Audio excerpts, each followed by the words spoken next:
ये पता है कहाँ से होला कद्दू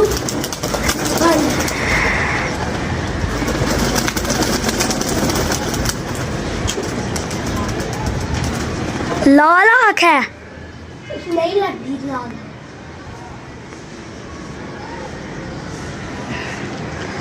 ये एक और आया है, ये उड़ रहा है पापा, ये पीछे आ, वो पीछे काम पे पापा दो तो छोड़ दो। लो जी, ਇਹ ਝੂਠ ਬੋਲ ਰਿਹਾ ਸੀ ਕਿ ਇਹ ਮੇਰਾ ਹੈ, ਠੀਕ ਹੈ। ਦੇਖਦੇ ਨੂੰ ਰੰਗ ਬੇਸ਼ੱਕ ਉਹੀ ਲੱਗਾ ਹੋਇਆ, ठीक है, पर ਉਹਦਾ ਨਹੀਂ। कहीं देखा तो नहीं है? ਛੋਟੀ ਜੀ ਦੋਨਾਂ ਬਸ, ਤੇ ਇਹਦੀ 10ਵੀਂ ਕੋਈ ਛੋਟੀ ਨਹੀਂ, ਇਹ ਕਬੂਤਰ ਹੀ ਉਹਦਾ ਨਹੀਂ ਹੈਗਾ, ਡੈਡੀ ਕਬੂਤਰ। ਤੇ ਚਲੋ ਮੈਂ ਚਾਚੇ ਸ਼ੌਕਰ ਨਾਲ ਇਹ ਫੜੀ,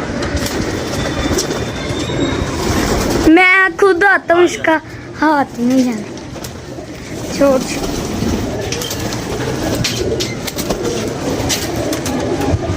ये पकड़ा, छोड़ मोबाइल पकड़ना, तू कैमरा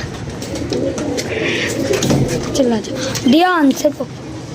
ਜਦੋਂ ਲੱਗ ਜਾਂਦੇ ਕੱਪੜਿਆਂ ਨੂੰ ਘਰ ਵਾਲੇ ਵੱਖਰੀ ਮਤਲਬ ਕਲਾਸ ਲੈ ਲੈਂਦੇ ਨੇ, ਠੀਕ ਹੈ। ਇਹ ਵੇਖ ਲਓ ਯਾਰ, ਅਸਲ 'ਚ ਫਿਰ ਜੋ ਝੂਠ ਬੋਲਦੇ ਨਾ ਉਦੋਂ ਸਾਨੂੰ ਬੜਾ ਦੁੱਖ ਲੱਗਦਾ, ਠੀਕ ਹੈ। ਫਿਰ ਅਸੀਂ ਕਹਿੰਦੇ ਹਾਂ ਕਿ ਇਹਨਾਂ ਦਾ ਦੇਣਾ ਹੀ ਨਹੀਂ।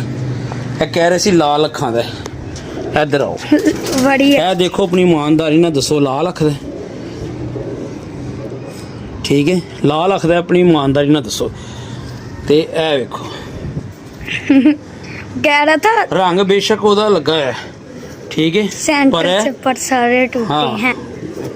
10वीं छोटी है, फलाना है, ढमकाना है, ਇਹ कबूतर ਉਹਦਾ है ही नहीं। इतना झूठ बड़ा बोल, ठीक है, चलो बोलना है इसको की है, ऐसे की लगेगा झूठ बोलेगा। लो जी वीर जी, मौसम ते अच्छा हो गया है बारिश ਦੇ ਨਾਲ, ਤੇ ਬਾਕੀ ਬੱਦਲ ਬੜੇ ਕਾਲੇ ਸ਼ਾ ਚੜੇ ਹੋਏ ਨੇ। ये किसके आ रहे? ਉਹ ਮੁੰਚੀ ਨੇ ਉਡਾਏ ਨੇ, ਉਹ ਵੀ ਨਹੀਂ ਚੈਨ ਲੈਂਦਾ, ਉਹਦੀ ਵੀ ਬਾਜ਼ੀਆਂ ਲੱਗੀਆਂ ਨੇ। ਉਹ ਕਹਿੰਦਾ ਮੈਂ ਅੱਛੀ ਬੋਲੀਆਂ, ਮਤਲਬ 2-3 ਉਹਨੇ ਅੱਜ ਗਵਾਏ ਵੀ ਨੇ।